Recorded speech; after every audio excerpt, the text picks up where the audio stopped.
If you need multiple shirts printed fast, building a gang sheet directly on a website can save a lot of time. My name is Shayna, and I'm an author and graphic designer, and I had the honor of designing the 2026 Afro Jump Volunteer shirts. Once I was done with the design, I made sure to upscale the image and remove the background. I use DTF Jersey. I love their variety and their user-friendly website. So you go to dtfjersey.com and click Build Your DTF Gang Sheet. Since I needed 50 shirts, I selected the 22 by 180 for my gang sheet size. Once the next screen pops up, you click Upload Image and choose your file. For a full shirt design, I usually keep the width at 10 inches and the website automatically adjusts the height so everything stays proportional.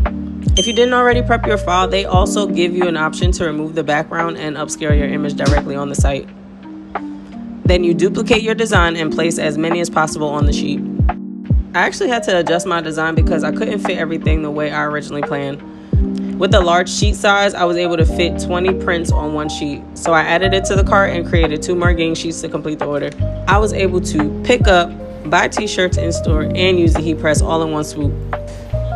I didn't film it, but I also added my logos to the gang sheets, and I'll be using them as like a tag in the back. And here's how they came out. I really love making these shirts, and I was very happy with how they turned out.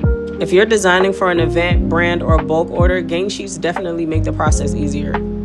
Printing is fairly new for me, but I really like this process so far. Let me know what print questions you want me to test out next.